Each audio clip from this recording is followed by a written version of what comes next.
Welcome to the J. Kim Show, Hong Kong's first dedicated podcast on investing in Asia. It's no secret that Asia is home to some of the most dynamic, innovative, and game-changing companies in the world.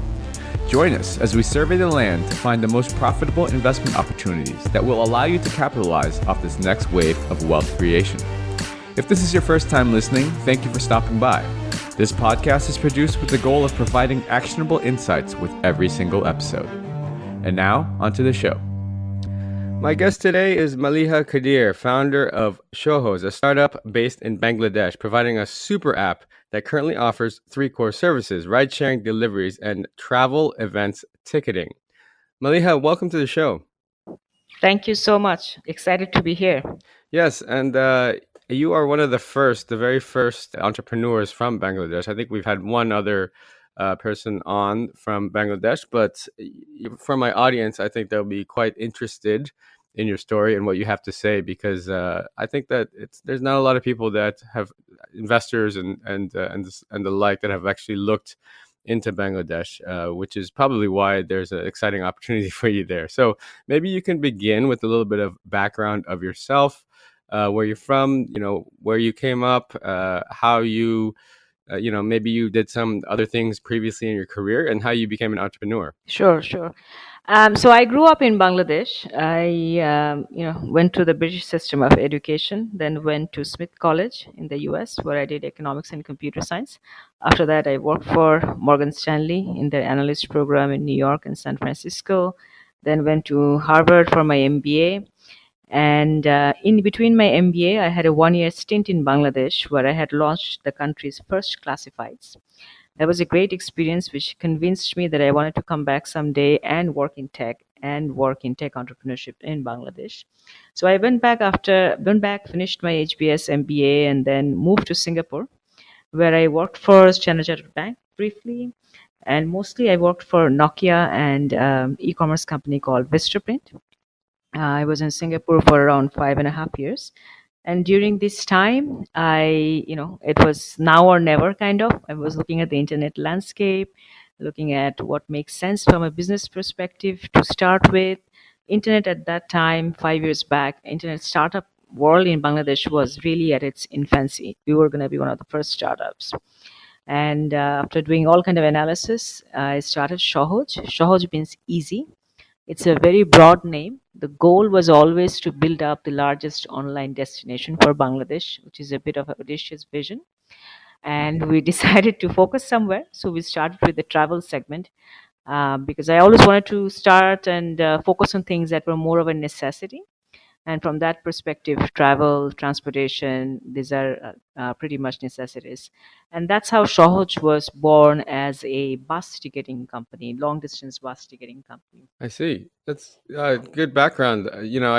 From me personally, as well as many of our guests and also the audience members, a lot of people actually begin their careers working in corporate, some sort of corporate or banking. And, it always excites me to hear about entrepreneurs that are able to successfully break free and become entrepreneurs and build a company. Because, many of us, myself included, have never actually had the courage or the wherewithal to do that. So congratulations on breaking free and starting an amazing company. What sounds like an amazing company. The classifieds business, is that still around, or was that just a short-term project that you were working on? No, it was part of a big NGO, actually, BRAC, and they decided to close it after I left. This was like before Classifieds was Right. born, which is a pity because, we were doing well, but, it's in the bigger strategic priorities they had. They decided to stop it after I left. But it was a very good learning experience for me, and something that is also very fulfilling. What triggered, see, that move you're talking about from corporate to startup is tough. And after you have worked for 10 years, you do have to think through, because it's a big career move, and startups are by definition Yes. very risky. But what helped me decide on that is an incident I had while working in that startup. Classifieds means you're selling old stuff. So one day, somebody came to see me at the office, and I was, just returned from America. I was very surprised. Why would a user come to see me? And then he came in, and he came to thank me because he sold a old refrigerator for 20,000 taka, and that helped him pay for his daughter's tuition fee. And that was very moving for me. That was really the moment I decided I was definitely going to come back and work in something that makes a difference, and which to me was technology. Because Craigslist and all we used in the US, I never even thought that I was doing something so great in Bangladesh by starting its first classifieds. But it moved me, because you can make so much difference, so much to be done. The ecosystem was nascent at the time, and whatever you do could make such a big difference in a developing country.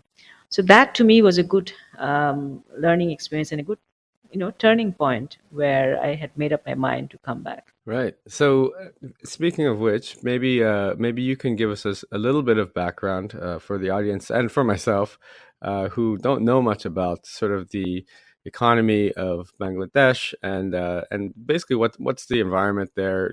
What's the infrastructure like? What are some of the challenges that you have to face there that maybe we take for granted in more modernized or developed worlds? Yeah. So, Bangladesh has around 170 million people. It's the ninth largest populous country in the world. Population wise, it is the ninth largest. So it's quite something. Wow. 170 million people living in, one of the smallest, countries in the world geographically. So it's very densely populated, and perhaps the most densely populated country. Young population, median Mm, age is 26. So around 85% of the population is below wow. 54 years of age, which is a huge asset for any country, particularly people working in technology space. Mobile and internet penetration is growing rapidly, 160 million mobile subscribers, 40% smartphone penetration, and we have around 90 million internet users. So that's a very large market, and because of favorable policies and push from the government, internet penetration is also growing very, very fast. We're adding around a million users every month to the internet. So Wow. yeah, I mean, it is quite amazing how far we have come and how much we have grown. GDP per capita this year passed 2000. We are just a little above 2000 now, and the most amazing story is that we have grown at around 6 to 7% year on year GDP growth for the last 14 years or so. That's an amazing growth story of having consistent GDP growth of 6 to 7%. And this year we are projected to grow at 8%, which is again for sound economic policies and monetary policies that we have had that. So Bangladesh is coming up. It's, as you said, it's not so known amongst investor community, but in my 5 years of raising money for Shohoz and working, and we are fully funded by international investors. I have seen that landscape changing quite a bit. People are starting to look at Bangladesh opening up, particularly when they hear of the story of stable economic growth. And also, we are a very homogeneous population. So many countries are big, but have a lot of racial issues and all. Bangladesh doesn't have that. Right. That's a good background you gave. Yeah, I think that it's these little countries that have I mean 8% is incredible. You take that on a global scale, and Yeah. there's very very few countries out there that I can even rival that or come close. So I think that obviously you saw the great opportunity there in from your home country. So you mentioned to me that Shohoj means easy, and so you had this audacious goal of using the internet and the power of technology to make people's lives easy. However, you began with was ticketing the first vertical that you decided to tackle. Yeah. So see, I think transportation, logistics, movement is the backbone of an economy, right? If people have to move, they don't have a choice. They have to move, they have to eat. Those are like basic necessities. And the faster you move, the faster the economy moves. So that was kind of my premise. So we started as a bus ticketing company, long distance bus. Then we added ride sharing year and a half back. We are in bike-based ride sharing in Dhaka and Chittagong, and we have added food delivery, so movement of food, and something a necessity people eats every day. By the way, in Bangladesh, I am very proud to say that women work. Women, most women work. Bangladesh has done very well in women's development and all this kind of the SDG. criteria for, particularly as it Right. pertains to women. So women work. When women work, women don't have time to cook, and there's a lot of demand for Yes. ordering online, ordering from outside. So food delivery is in a vertical we are very excited about. And the other recently launched, just like a few weeks back, is trucking. So you're able to order trucks from the Shohoz app. So the theme, underlying theme, if you look across all these verticals, is really moving transportation, logistics, moving food, moving people, moving goods. So ride sharing, food delivery, long distance bus and ferry tickets, and truck booking. Very interesting. I mean, it's yeah, it's almost organic the bolt on services that you can provide within just this one sort of transportation niche, and I think that maybe you can tell us a little bit about the infrastructure there. I mean, is was you know you mentioned long distance bus take. I mean, I guess that's a quite a popular mode of transportation there. Is there railway? I mean, is that common? And do people a lot of people own cars, or not a lot of people own cars? Like maybe you can give us a little bit of color there. Yeah, yeah, sure. So, just for the sake of people who are listening, if you land in Bangladesh, it feels just like India, I would Hmm. say. If I were to draw a comparison, if you're walking around in the streets, how does it feel like? Which country will you compare to and explain to somebody who hasn't been to Bangladesh? It feels very much like India. And the interesting thing is, people sometimes have such a low opinion before coming, and they're pleasantly surprised. Oh, this is like a normal country, like it's next door. In terms of infrastructure, bus is the most long distance bus is the most popular one. Car ownership is there, but car ownership is around, four or 500,000 cars in the country. And popular mode of transportation for local as well is bus, and the subway is being built. Subway will take another 3-4 years to be operational, but the local subway is being built. So ride sharing really came as a relief to people who there was serious pent up demand for commute. Local within the city commute is really quite challenged because of dearth of options. There is three wheelers, there is car, there is the ride sharing vehicles I mentioned, there is the local bus, and subway is being built. But local transport is really a big hassle in the daily lives of people because the supply is really limited. Things are being done to improve it, but that's where the beauty of ride sharing comes in. I think in developing countries, ride sharing is more popular because of these infrastructure issues we have. Sure. Now, is the ride sharing, is that on in a automobile, or is it like a bike, or is it what? So we are in bike. We are only in Okay, bike based ride sharing. Yeah. as in like a Motorcycle. motorcycle Yeah, type yeah, bike. motorcycle, Okay, motorcycle. Yeah. got it. Okay, so yeah, I mean, I guess it does make sense. When I just think about other developing economies, a lot of times you do see a lot of motorcycles, mopeds, and this sort of thing, and it helps to maneuver in the city if the infrastructure is not in place. So when you let's talk about the app. So I guess everything kind of revolves around the app. I would think, is that the main point of contact for the customer? So it depends on the service. For ride sharing, obviously it's the app. For food delivery, also app. But our food web is also launching very soon. Tickets we have seen split. We have both. We have app and we have the website, and people seem to like both. And truck is also app. So mainly it's the app. Although for tickets and next for food, website will also be important. Got it. And maybe you could walk us through the customer experience. I'm particularly interested in not only onboarding the customer with the app and the ease of use, but how you sort of link the services together. Is there any sort of loyalty program on your app? And then also on the payment side, maybe you can talk to us a little bit about the payments culture there. Is it is digital payments fully integrated, or is it still a very cash-based economy?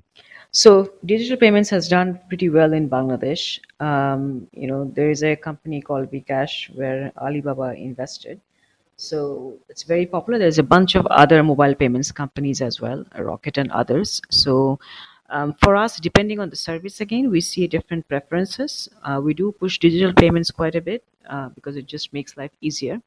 So both digital payments and cash on delivery are popular. Credit card penetration is obviously low in there. So the app user experience is really, it's like a very standard experience. For example, in ride sharing, food delivery, even ticket purchasing, there is a globally standard three-step way people buy tickets, people book rides, or people order food. So we have followed that. And truck booking has also come in. Truck booking is obviously, it's new. A lot of iterations are happening on the product experience. So we have the standard experiences. We do offer people the touch, the ability to call and talk. We have our own customer care center. We have seen people in Bangladesh like that. We are also offer, and there are, like, little experiences in the user flow which are more local in feeling. Just the icons, Hmm. the way we interact, the words, those have been localized. But we are also internally working on a big localization drive through proper research and all. That's something we are starting to localize and add more Bangladeshi feeling to our app now. Right. Okay. So let's say I download the app and I log on. Am I immediately given all the different Yeah, options, as in yeah, yeah, food delivery? Okay. So I yeah. can, from the very beginning, I have the choice and I can select which one of the services that I want. Yes, yes, yes, And yes, then yes. so the same thing, set up a profile and then select the service. And then I guess is a credit card linked? Like, how does the payment side work there? Payment, you can't really store users' credit card information Hmm. in Bangladesh. They're starting to look into it.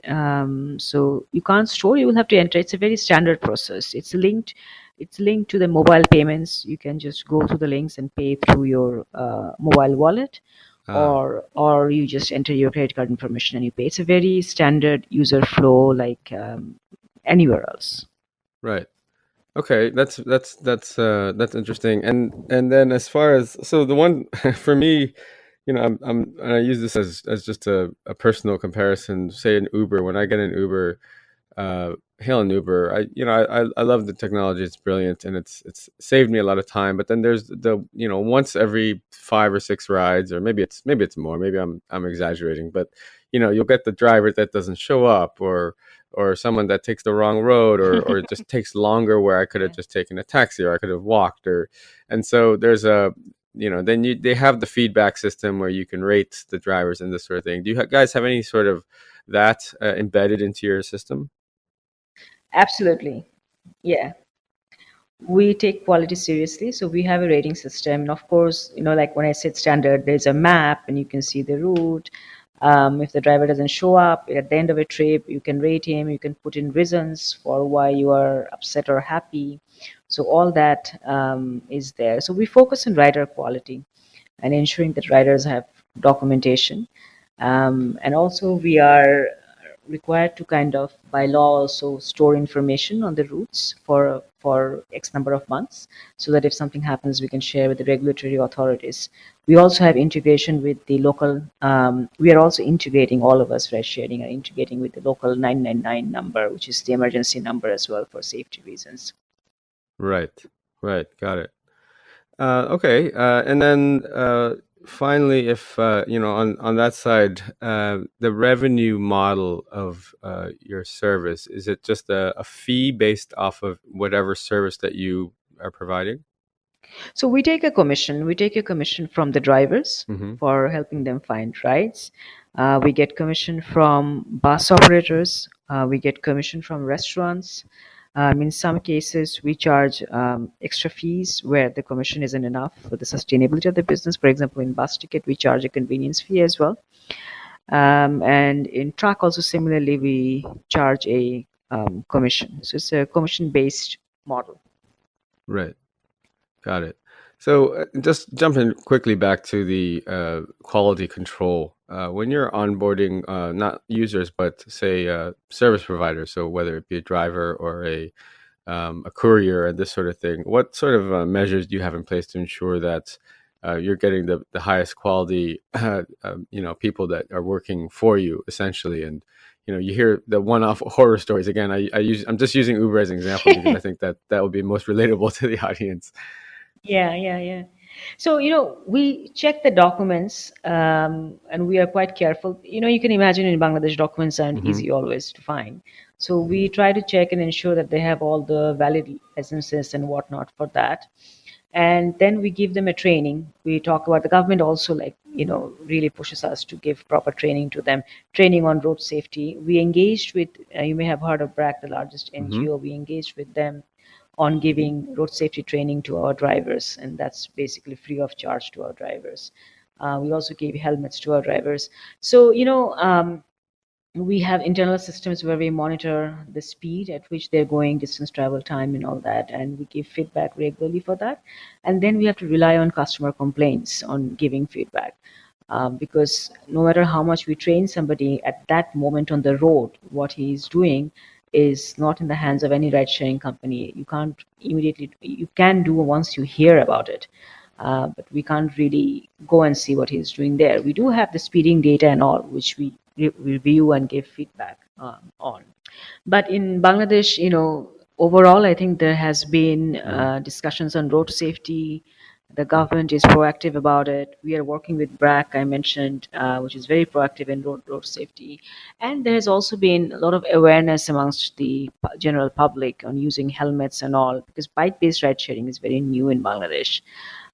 So I think generally there's an awareness, and in that we work with all the authorities and the newspapers and all in raising more awareness about road safety. Right. The helmet thing. I've seen your helmets on your website. It's brilliant marketing as well. Yeah, it is. It is marketing, plus it is also, really a necessity um, for people. Before like say 1 year back, people weren't really using helmets as much, and then this kind of whole all the work we've been doing on road safety, and us as different industry players along with the government, the newspapers and all, has really brought about a good change. That feels really good to see that kind of improvements happen so fast in the country. Absolutely. So, Maliha, you are a sole founder, is that right? Tell us a little bit about your team. Like, who did you bring on first initially? Tell us maybe some funny story about the early days, and then how you've expanded now. How many employees do you guys have now? We did literally start on my dining table. When I moved back to Bangladesh, I am a sole founder, and that's tough. Actually, being a sole founder is tough. Basically, because I didn't find anybody else, I'm a sole founder initially. Usually, it's the tech person and you.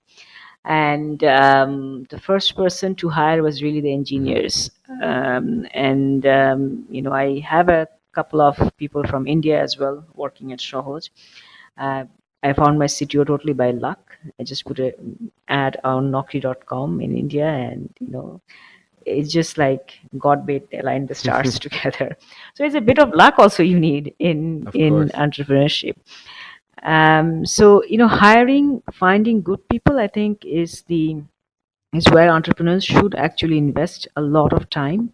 It's an ongoing thing, because hiring good people in Bangladesh as it is difficult. Finding good people who actually know the kind of Right. stuff we are talking is tough. Then on top, as a startup, you have many limitations on salary you can offer, and big exits haven't happened in Bangladesh yet. So people aren't that motivated Mm. by equity either.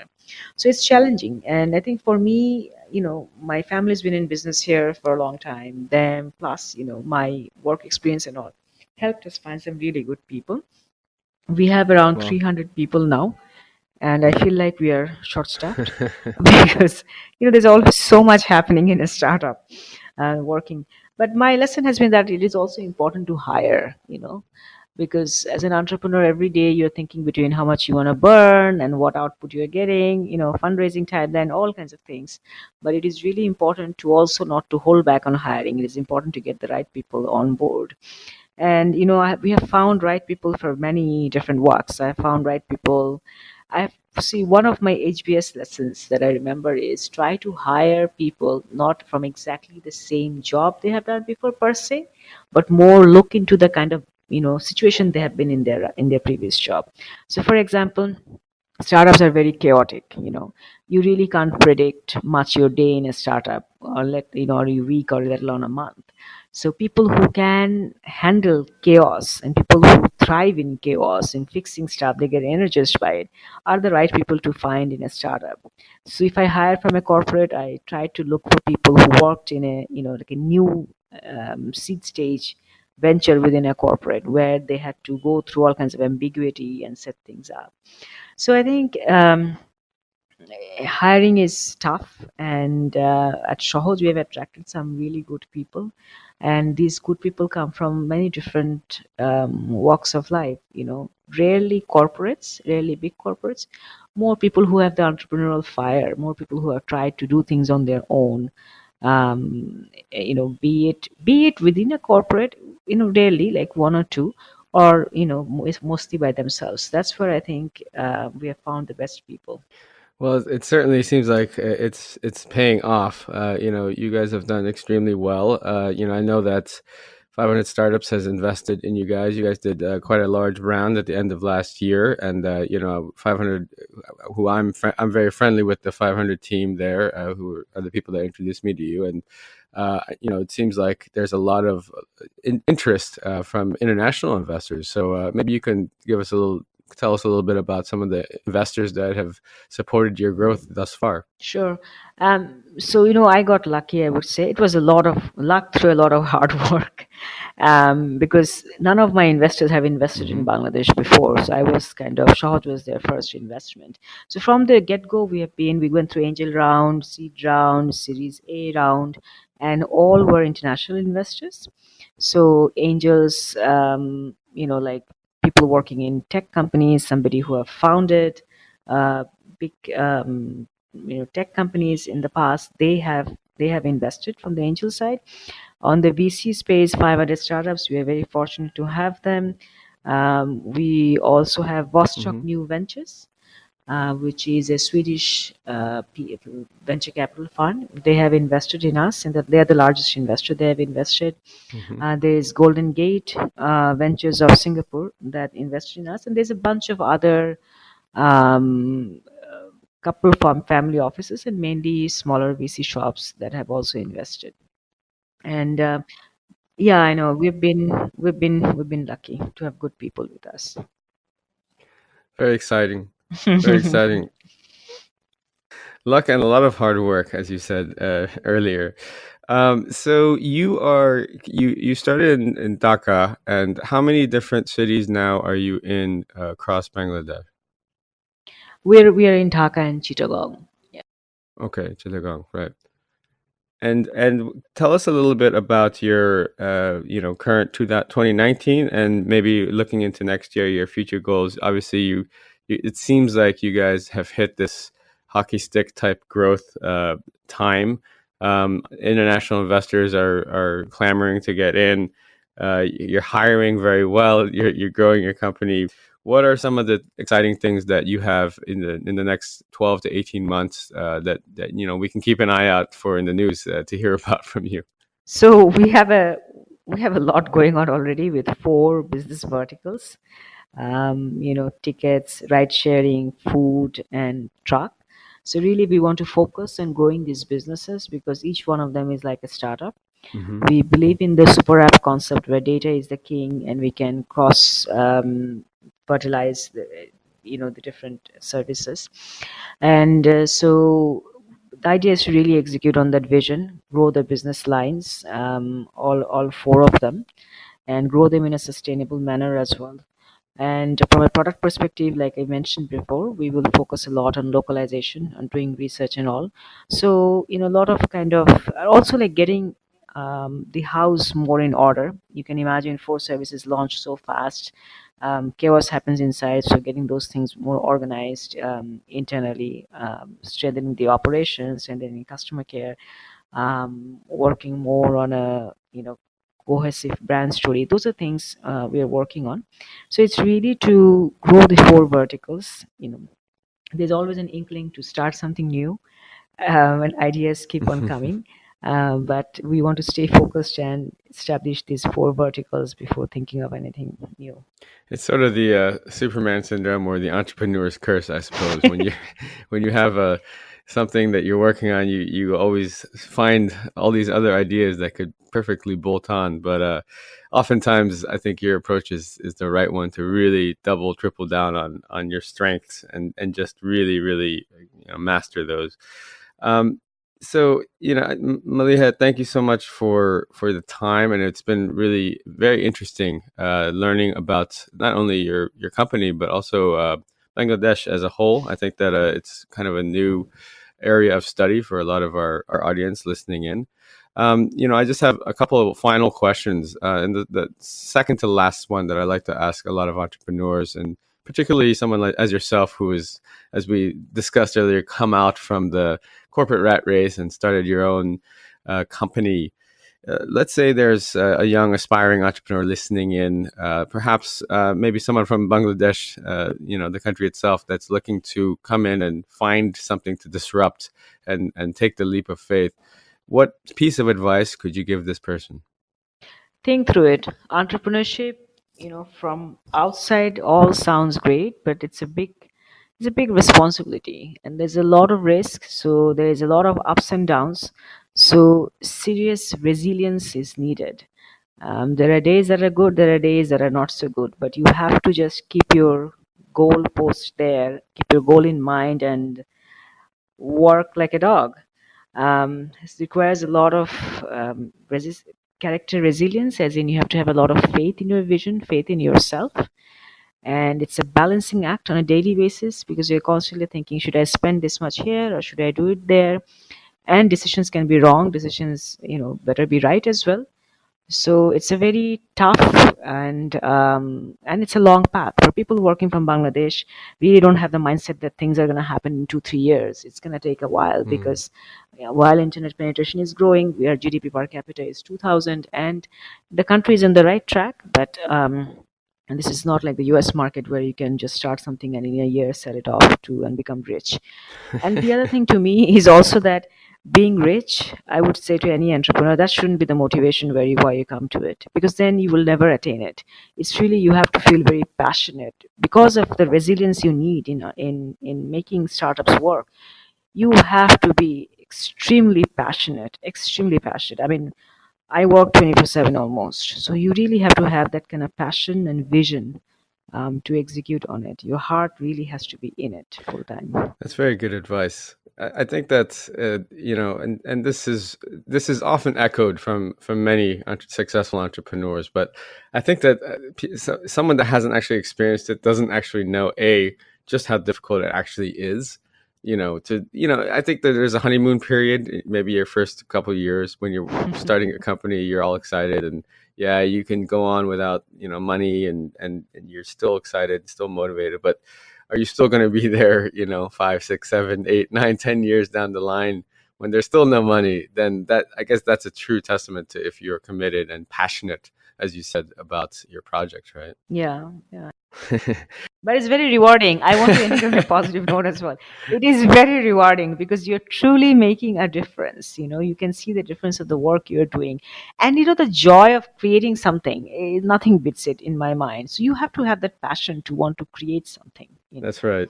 I mean, yeah, legacy is also a big thing, and I think that, yeah, Legacy. as someone that's more experienced, that does matter. I mean, I think maybe at a younger age, some of the younger entrepreneurs, they don't care as much about that. But I can say for myself, as I get older, that's something that definitely I think about. So the last question for you, Maliha, is basically, where can people find you, follow you, and learn more about you as an entrepreneur and your company, Shohoz? LinkedIn is the Hmm. best place. Shohoz is also active on Facebook. For myself, I prefer people, I'm active on LinkedIn. Fantastic. So we'll get that linked up in the show notes. Thank you so much for your time and for your insights. You provided a lot of great insights about your company, about the country, and also a lot of good advice, free advice that you gave unsolicited. So thank you for that. Jay, thank you so much. This was really wonderful. Yeah, absolutely. We're really looking forward to tracking your company, and I'm certain that you're going to be successful. So I can't wait to read more and more positive news about you going forward. Fingers crossed. Thank you so much. All right. Take care. This was fun. Take care. Bye. Bye.